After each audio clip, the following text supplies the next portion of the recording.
Hello mummy, चिन्ता नलिनु न। लकडाउन होस् या नहोस्, तपाईँले समयमा पैसा पाउनुहुन्छ भने भन्दा पनि पहिले।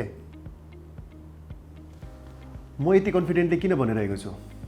पेड मोबाइल एपबाट घरमा बसेर होस् या आधी रात होस्, तपाईँले पैसा छिटो अनि सरल तरिकाले पैसा पठाउन सक्नुहुनेछ।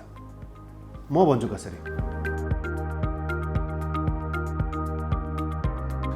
यसको लागि सर्वप्रथम हजुरहरूले पेड मोबाइल एप डाउनलोड गर्नुपर्नेछ। एन्ड्रोइड युजर्सहरूले गुगल प्ले स्टोरबाट, आइओएस युजर्सहरूले एप स्टोरबाट र हुवावेहरूले एप ग्यालरीबाट डाउनलोड गर्न सक्नुहुनेछ। ख्याल राख्नुहोस्, सर्वप्रथम हजुरहरू फुल्ली रजिस्टर भएको हुनुपर्नेछ र भेरिफिकेसन कम्प्लिट भएको हुनुपर्छ।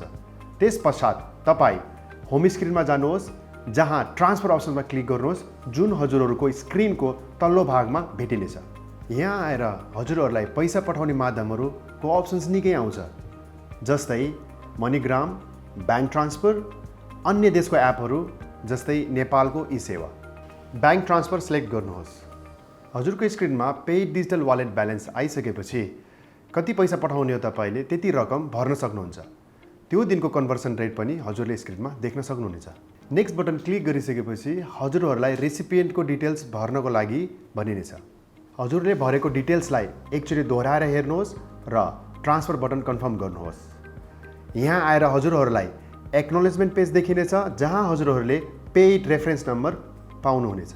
होम पेजमा ट्रान्ज्याक्सन हिस्ट्री सेक्सनमा हजुरहरूले ब्याङ्क ट्रान्सफर डिटेल्स पनि हेर्न सक्नुहुनेछ। के रे, फेरि अर्को लकडाउन?